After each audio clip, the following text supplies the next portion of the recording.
Hello everyone, Olivia here, and for today's video, let's do a no contact love reading for all zodiac signs. Tingnan natin kung ano ang energy, feelings, and potential action towards you ng person on your mind na kasalukuyang no contact mo. Isipin mo ang taong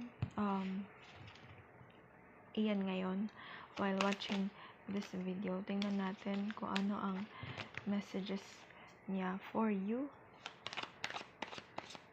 And before we proceed, I would like to say thank you so much sa mga new subscribers, followers, sa mga nag-iiwan ng kanilang energies sa pamamagitan ng pag-like, pag-share, pag-comments sa ating mga videos. Thank you po so much.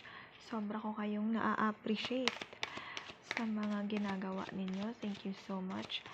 Mas active po ako sa TikTok accounts natin. At ito po ay nasa description below ng video na ito. So if you want to book a reading with me privately or join my live na sa TikTok, just follow me there and abangan ang ating live sessions. Okay. Again, this is for all zodiac signs. And tingnan natin kung ano ang energy ng person on your mind. Current energy ng person on your mind. Naka-contact mo. No contact mo. Current energy niya towards you. Kung kanino man itong, para kanino man itong reading na to. Tingnan natin ang current energy ng person on your mind.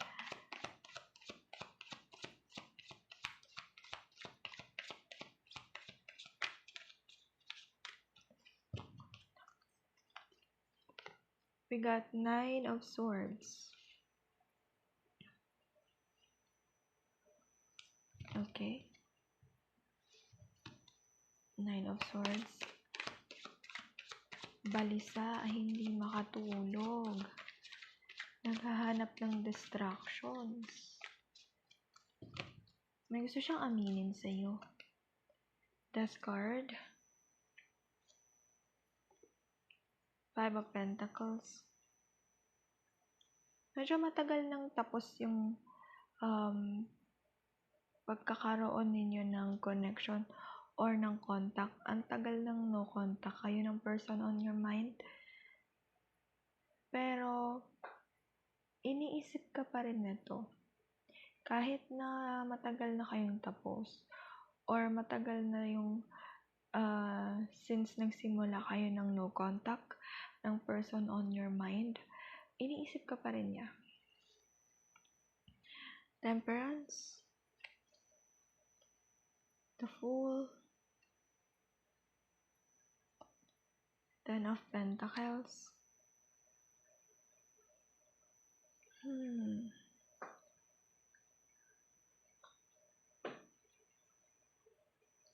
Iniisip mo ba ang person na to ay ginamit ka lang para sa pera?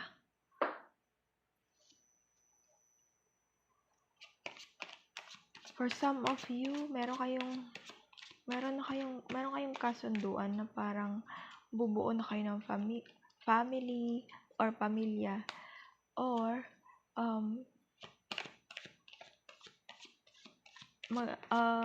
there is this staycation. Mag-staycation dapat kayo before kayo humantong sa no contact situation. We got King of Swords. Uy, may gusto siyang sabihin sa'yo. Ang dami niyang gustong sabihin sa'yo. Pero this person, nasa stage ng buhay niya na medyo struggling siya when it comes to finances and health. There's also, I heard, intuitively legal matters issue. Pwedeng may ganun akong nakikita dito. But this person, ang current energy niya towards you, gusto kanyang lapitan. Gusto niyang gusto kanyang kausapin, gusto niyang magkaroon ng freedom yung mind niya, and sa pamamagitan ito ng pakikipag-usap sa'yo. May gusto siyang baguhin sa nangyari sa inyong dalawa. May mga plano siyang gusto pa niyang tuparin with you. Pero meron ako nakikita dito 9 of Wands in my head. Pwedeng this person, nakamasid lang siya hindi siya gumagalaw. Pero kahit papano may alam pa rin siyang tungkol sa'yo.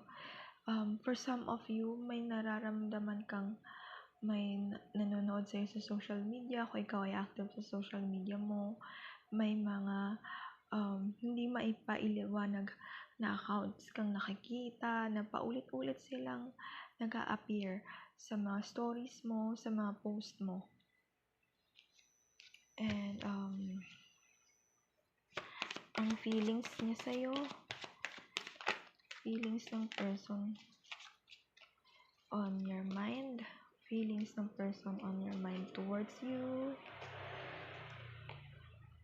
We got judgment. Meron akong blue jacket na nakikita dito, or ikaw ay mahilig sa jacket, or your person ay mahilig sa jacket. The Devil, the High Priestess.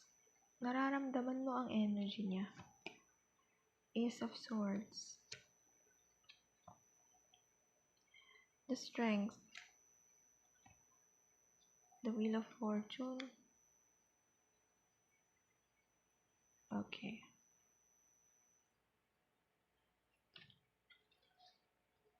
Nakakaramdam pa rin ang person na to ng sobrang lalim na attachment towards you.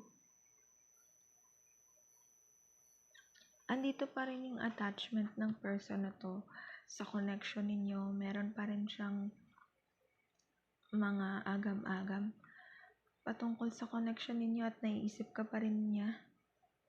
Kahit hindi na kayo nag-uusap, this person is still hoping and wishing na may magbago sa tadhana ninyo, at makita ka niya, makausap ka niya ulit. Pero right now kasi nakikita ka ng person na to as someone na stronger than kung paano kanya nakilala dati. Meron ako nakikita na for some of you, galit ka sa person na to, pero hindi pa rin siya nawawala sa isip mo eh. Naamoy mo pa rin yung mga pabango niya, nakikita mo pa rin yung mga significant clothes and colors na nakakapagpapaalala sa kanya sa'yo. And for some of you, meron ditong specific na road or kalye na nadaraanan mo at naaalala mo siya. Ang person na ito,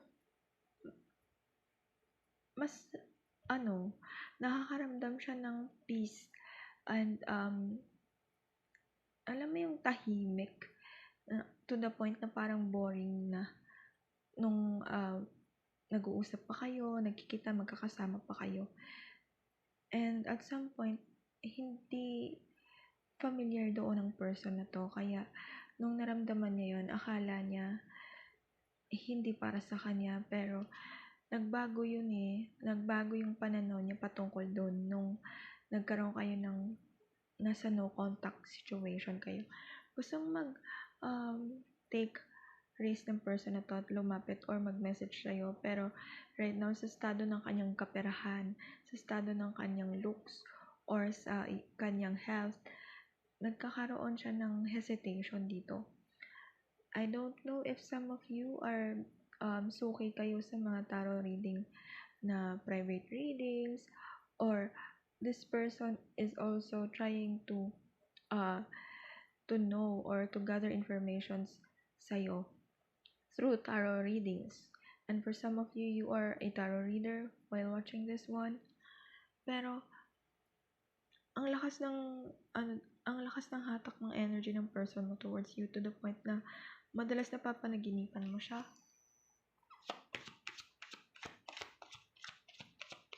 Let's add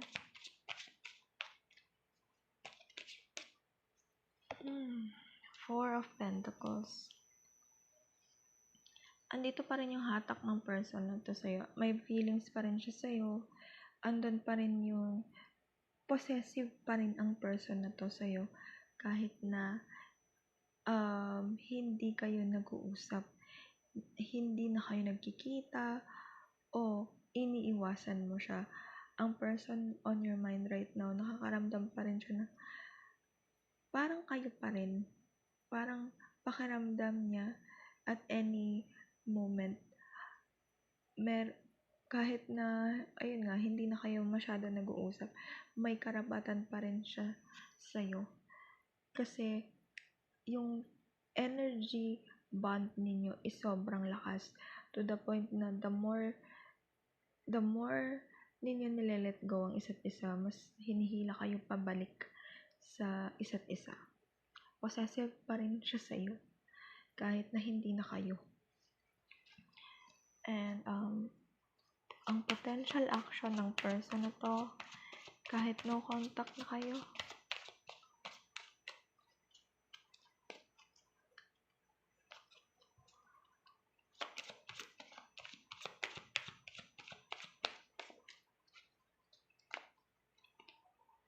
Three of Swords, Eight of Cups, Nine of Wands, Ace of Wands, the Emperor, Page of Wands, Seven of Cups.